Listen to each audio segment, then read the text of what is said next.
Shalom keluarga Suara Firman Channel. Kita sudah masuk dalam minggu sengsara Tuhan Yesus.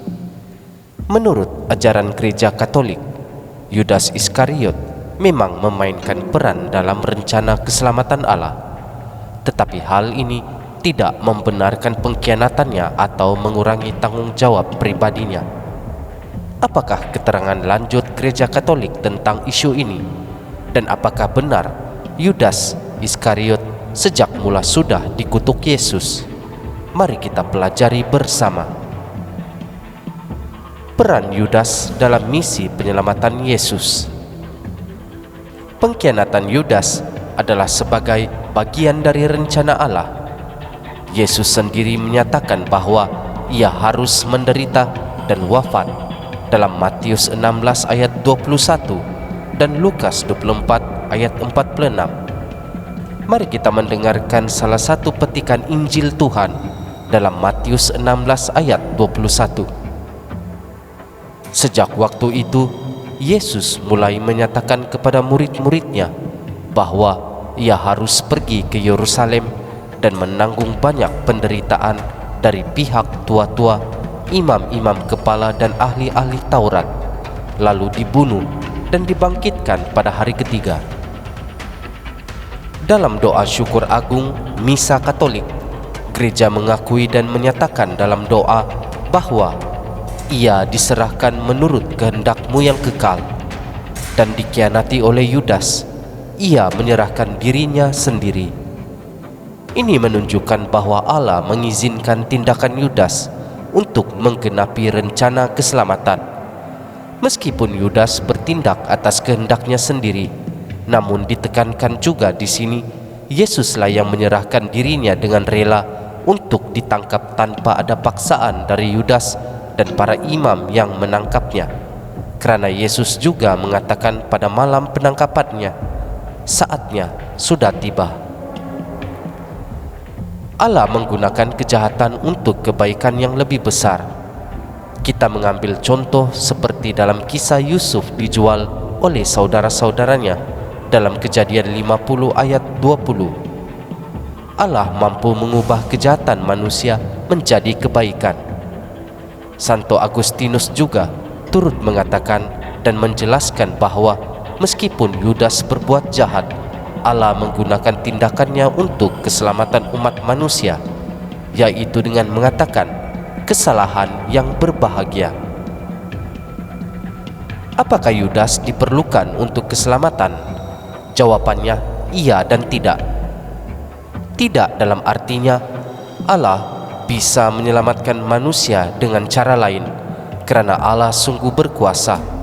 Tuhan boleh menggunakan siapapun juga yang Tuhan inginkan dalam misteri penyelamatannya. Ia dalam arti Allah mengizinkan tindakan Yudas sebagai bagian dari jalan salib Yesus. Yudas tetap bertanggung jawab atas dosanya. Gereja Katolik menegaskan bahwa Allah tidak pernah mengkehendaki kejahatan, tetapi ia mengizinkannya demi menghormati kebebasan manusia. Katekismus Gereja Katolik dalam 311. Yesus juga berkata, anak manusia memang akan pergi seperti yang tertulis tentang dia, tetapi celakalah orang yang olehnya anak manusia itu diserahkan. Matius 26 ayat 24. Ini menunjukkan bahwa meskipun pengkhianatan Yudas menggenapi nubuat, ia tetap bersalah secara moral. Apakah Yudas Iskariot dikutuki Yesus sejak lahir? Menurut ajaran gereja Katolik, Yudas Iskariot tidak dikutuk sejak kelahirannya.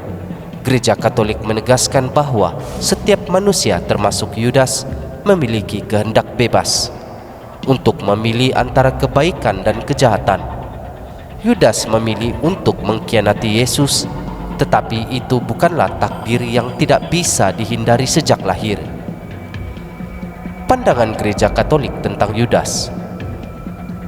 Yudas bertanggung jawab atas pilihannya sendiri. Ia tidak dipaksa oleh Tuhan untuk berbuat jahat. Katekismus Gereja Katolik ayat 1730 hingga 1742. Dalam artikel ini, Gereja Katolik telah menerangkan begitu panjang lebar bahwa manusia bertanggung jawab atas tindakannya sendiri di dalam menentukan jalan yang harus ditentukan, dan Tuhan menghormati keputusan manusia itu. Gereja menolak pandangan bahwa seorang sudah ditakdirkan untuk masuk neraka sejak lahir, seperti dalam Katekismus Gereja Katolik ayat 1037. Tidak ada seorang pun ditentukan lebih dahulu oleh Tuhan supaya masuk ke dalam neraka.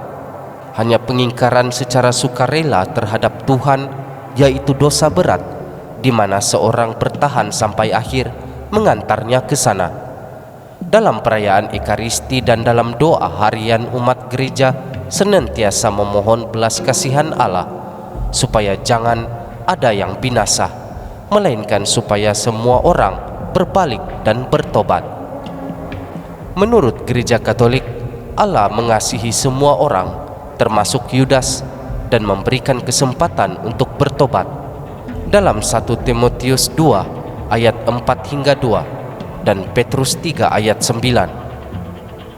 Di dalam Alkitab juga mencatatkan bahwa Yudas menyesal dalam Matius 27 ayat 3 hingga 5. Tetapi ia tidak mencari pengampunan seperti Petrus yang juga pernah menyangkal Yesus.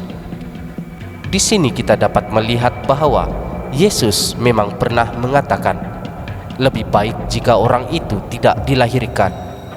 Tetapi ini menekankan bahwa betapa buruknya dosa pengkhianatan Yudas. Bukan berarti ia dikutuk sejak lahir. Namun Yudas juga diberikan peluang seperti Petrus untuk bertobat atas pengkhianatannya. Namun Alkitab menuliskan bahwa Yudas memilih jalan menggantung diri dalam rasa bersalahnya atas keputusan yang diambilnya terhadap Yesus. Kesimpulan, Yudas tidak dikutuk sejak lahir. Ia menggunakan kebebasannya untuk berbuat jahat. Gereja Katolik juga tidak mengajarkan predestinasi, yaitu takdir mutlak untuk kutukan. Yudas juga berperan dalam penggenapan rencana keselamatan, tetapi bukan karena ia dipaksa atau ditakdirkan untuk berbuat jahat. Allah Maha Kuasa mampu menarik kebaikan bahkan dari kejahatan manusia. Yudas tetap bertanggung jawab penuh atas dosanya dan tidak dibenarkan oleh gereja. Amin.